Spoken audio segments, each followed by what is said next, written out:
An excerpt from Night by Elie Wiesel.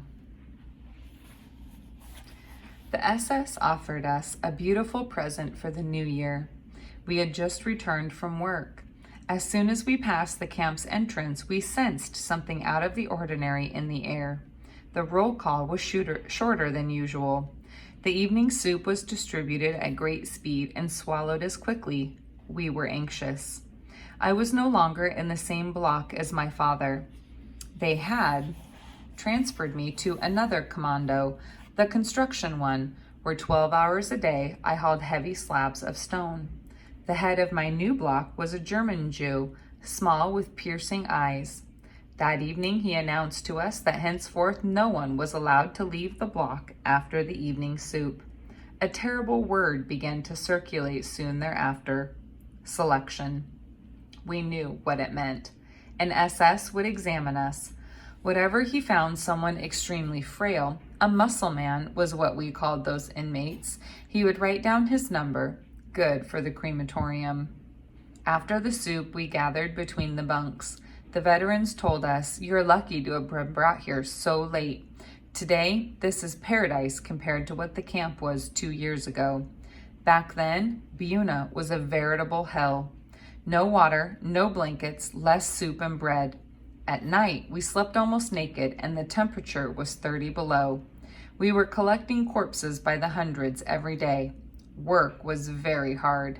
Today, this is a little paradise. The capos back then had orders to kill a certain number of prisoners every day, and every week, selection, a merciless selection.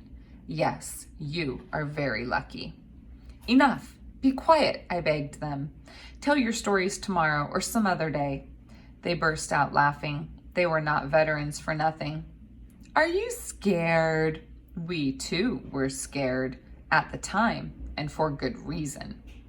The old men stayed in their corner, silent, motionless, hunted down creatures. Some were praying. 1 more hour, and then we would know the verdict, death or reprieve. And my father? I first thought of him now. How would he pass the selection? He had aged so much. Our Blockel test had not been outside a concentration camp since 1933. He had already been through all the slaughterhouses, all the factories of death. Around 9 o'clock, he came to stand in our midst. Achtung! And there was silence. Listen carefully to what I am about to tell you. For the first time, his voice quivered. In a few moments, selection will take place. You will have to undress completely, and then you will go one by one before the SS doctors. I hope you will all pass, but you must try to increase your chances. Before you go into the next room, try to move your limbs. Give yourself some color. Don't walk slowly. Run. Run as if you had the devil at your heels. Don't look at the SS. Run straight in front of you." He paused and then he added, "And most important, don't be afraid." That was a piece of advice we would have loved to have been able to follow.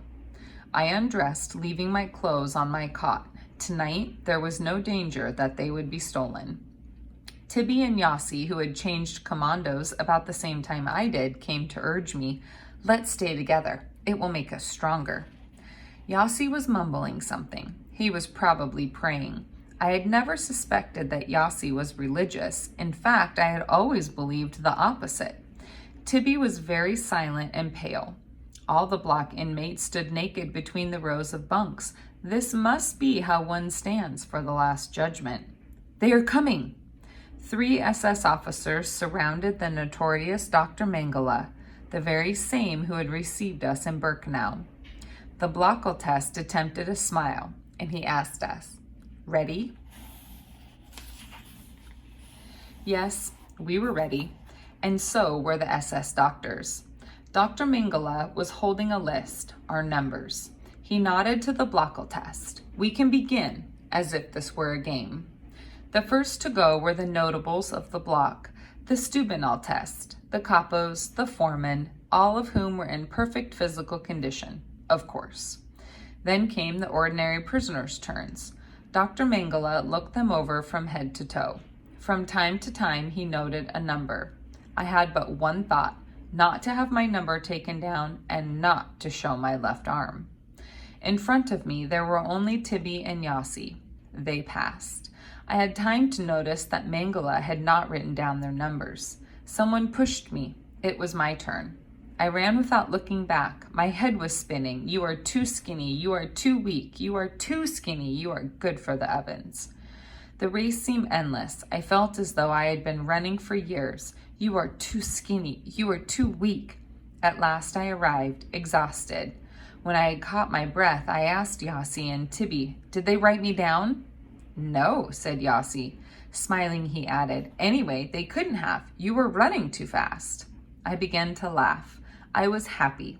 I felt like kissing him. At that moment, the others did not matter. They had not written me down. Those whose numbers had been noted were standing apart, abandoned by the whole world, and some were silently weeping.